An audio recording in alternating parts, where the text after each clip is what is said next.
আপনারা জানতেন হিজড়া মায়ের পেট থেকে হয়, কিন্তু মিথ্যা কথা। হিজড়া বলতে কোনো কিছুই হয় না। সব পুরুষ পুরুষ থেকে পরে লিঙ্গ পরিবর্তন করে হিজড়া দ্বারাই পরে হিজড়া বানানো হয়। আমি আমার মায়ের একটাই সন্তান ছিলাম, ছেলে ছিলাম। আমার নাম ইয়াসিন ওরফে পারভেজ ইসলাম ছিল আমার নাম। আমার লিঙ্গ পরিবর্তন করে হিজড়া বানিয়ে দেওয়া হয়েছে। আমি হচ্ছি হাসান। প্রথম কথা হচ্ছে যে আমি একজন পুরুষ, ঠিক আছে? আমি একজন পুরুষ ছিলাম, আমাকে জোরপূর্বক ভাবে হিজড়া বানানো হয়েছে বা হিজড়াদের চক্রের দ্বারায় আমি আজকে আপনারা দেখতে পাচ্ছেন আপনাদের সামনে।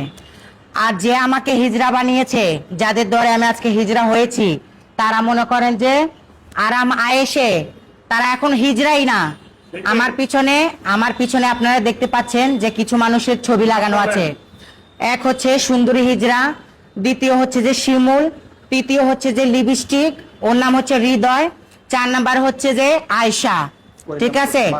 ওর নাম হচ্ছে মাসুদ। এই যে দেখেন ইয়াবা খাচ্ছে, বা এই যে দেখেন ওনার ফেস, ঠিক আছে? পাবলিক থেকে টাকা পয়সা নিয়ে ওনারা কালেকশন করে খায়।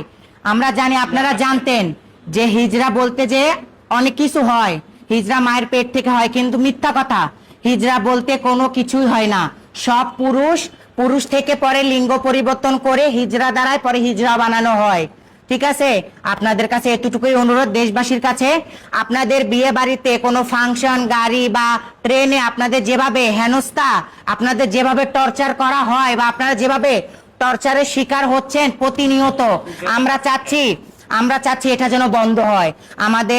আমাদের দেশের প্রধানমন্ত্রী তারেক রহমান, আপনার উদ্দেশ্য করে বলছি, এই যে হিজড়ারা যে চাঁদাবাজি করছে ওটা থেকে যেন বিরত থাকে। হিজড়াদের থেকে বিরত থাকেন। দোকানে, বাজারে, বিয়ে বাড়িতে, মুসলমানিতে টাকার জন্য আসলে আপনারা কেউ টাকা দিবেন না।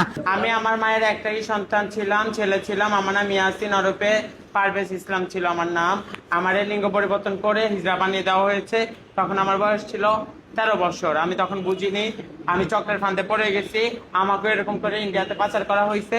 অনেক কষ্টের পর আমি আবার আমার বাবা মার কাছে আসতে পারছি। আর প্রিয় দেশবাসী, আপনাদের কাছে বিনীত আবেদন, এখন আমরা ওরা সংখ্যার দিক থেকে 200-250 জন, আমরা মাত্র 3 জন।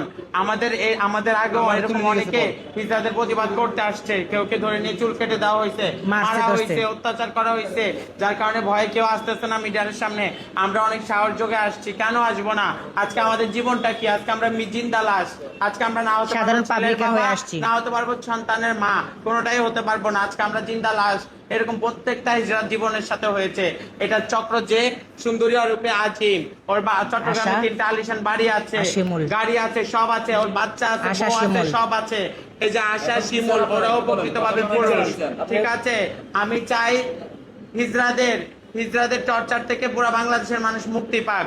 হিজড়াদের অত্যাচার থেকে স্বাধীনভাবে সবাই বাঁচতে পারুক। আমরাও স্বাধীনভাবে বাঁচতে চাই, কাজ করে খেতে চাই।